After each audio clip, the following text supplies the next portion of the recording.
Right, this is part 2 of our hoop house construction. This morning we're going to frame out both ends of the hoop house. So we'll form the door openings, a couple of vent openings as well, and the plastic will wrap around the hoop house and be stapled and sandwiched in that framing. So we're going to get on with that. Ian's just rolling out some garden fabric to help suppress the weeds at the front of the polytunnel, because we don't really want to be cutting the grass right up to the plastic. So hopefully this will help that. We're using metal staples to secure the fabric to the ground and also to join the existing one that we've already put down inside the polytunnel.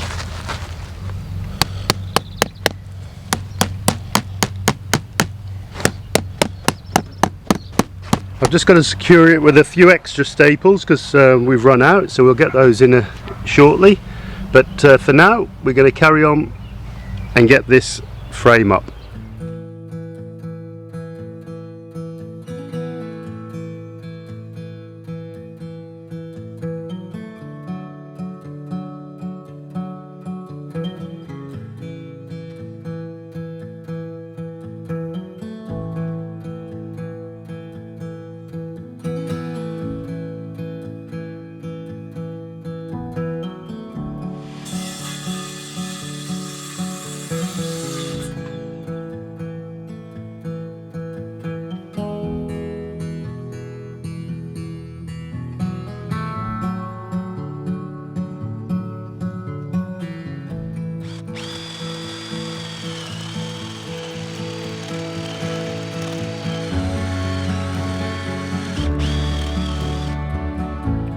So as you can see, that's nice and level, but that one is sitting on top,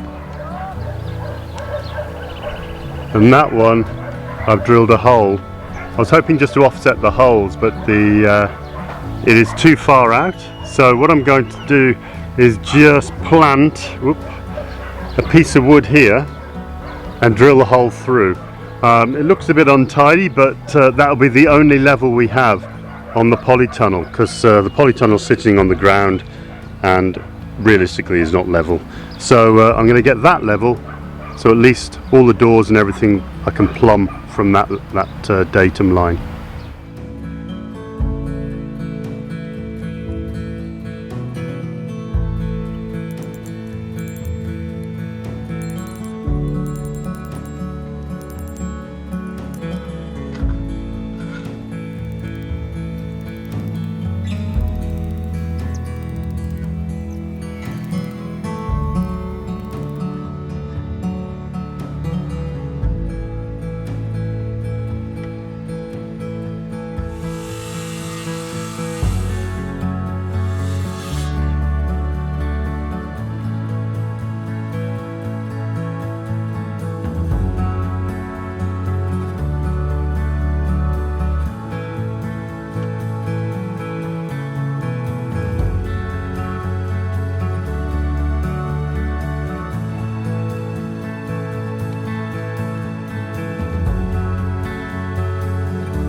Spring comes and goes so quickly here in the Pyrenees.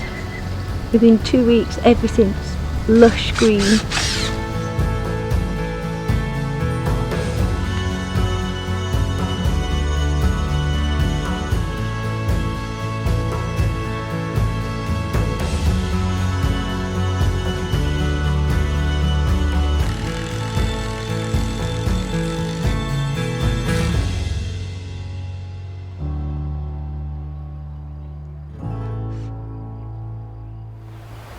And where's Julie? Ta-da! Painting.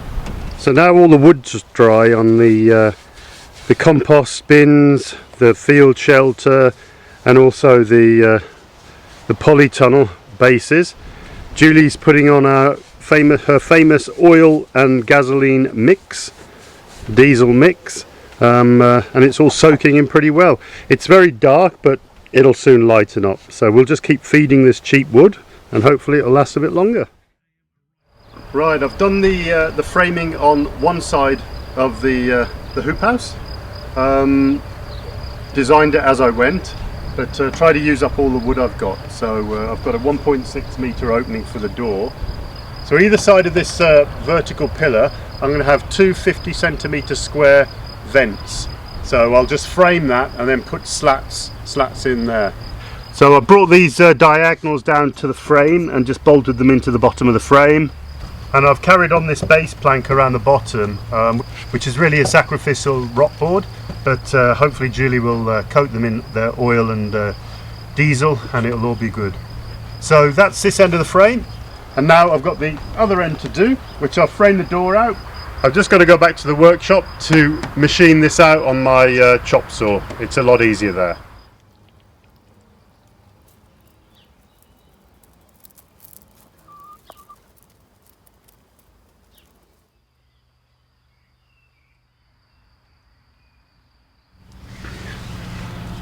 Well, we stopped for a bit of lunch, so we'll finish our pizza and then we'll get back to it.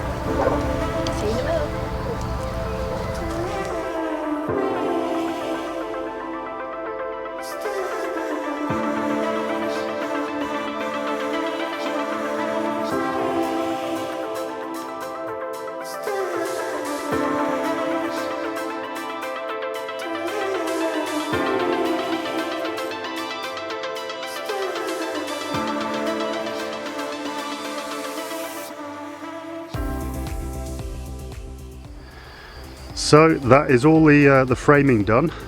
So it's quite an interesting shape.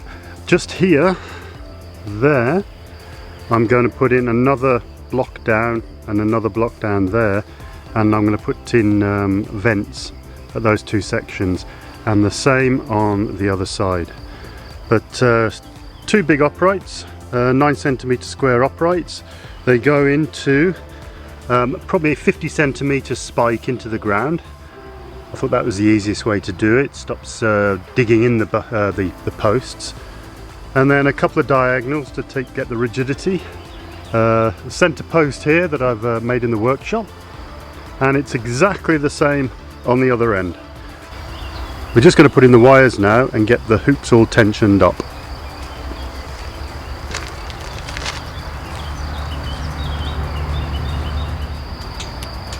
As you can see, Ian's up the ladder.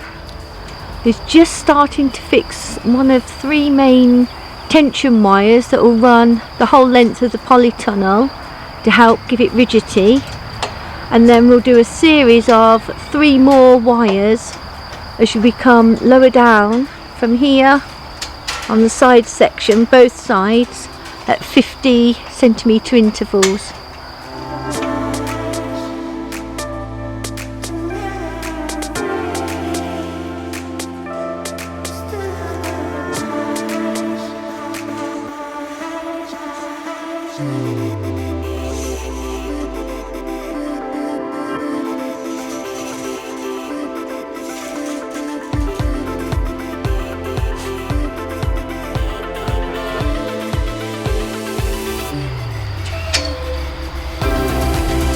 Our little ladies have arrived here, the sheep.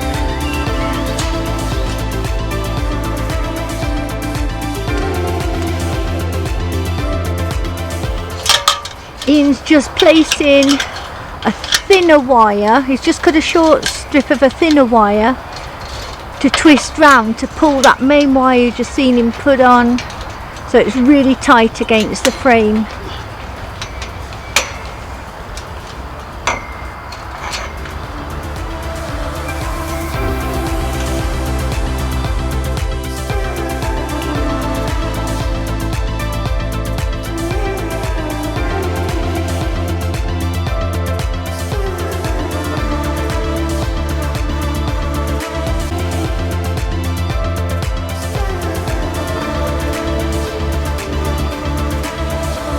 Trying to film Ian, and I've got Floki licking me and panting. Oh, it's too hot, isn't it, Floki? Too hot.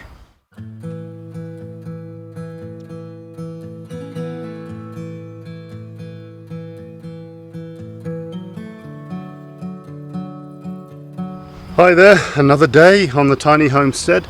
We're still on the polytunnel and we're still doing the wires. So I'll show you the wires that we've done, because the next stage is the top wires, which are going to be a bit tough. But nice day today, and I'm even in the shorts. So I'll put a stake one end of the polytunnel and the other end of the polytunnel, and just to put the wires, so I know I've got enough, which I didn't, so I had to join a couple. But I've got 12 wires here, and they're going to match these wires that I put down the side yesterday. Now these wires are just to keep the plastic nice and taut, so it's not just going over the main ribs of the hoop house. It is actually being supported by the wires as well. So I've now got to do the top wires. So as you can see, I've got to get on step ladders, etc., and there is all compost on the floor.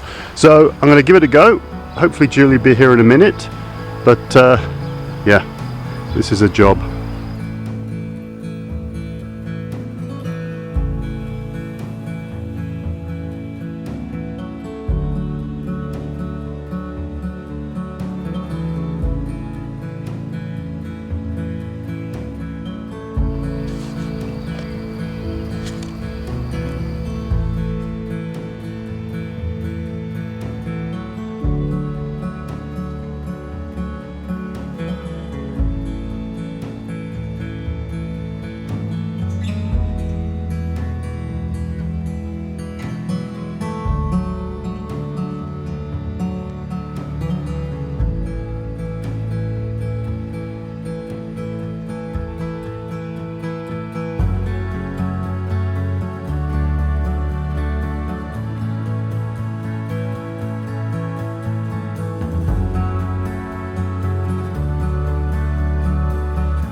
So that's all the wiring done.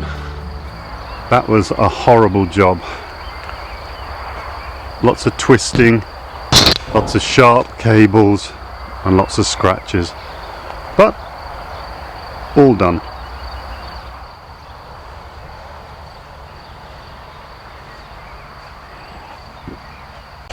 Well, that's another full day. What we thought would only be 2 parts for this polytunnel series, it's going to turn out to be 3, I think. The wiring took a long time. It's just a horrible job, but all done. All the ends are done, so all the framing's done. We are ready for the plastic.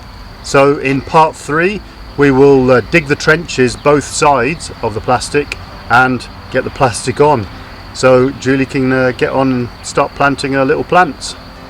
Putting the frame up and all this wiring, it's taken a lot longer than we anticipated. It's a much bigger job than we thought. We thought, oh, I'll be over and done with, get it up, no problem. No, it's quite finicky and very time consuming.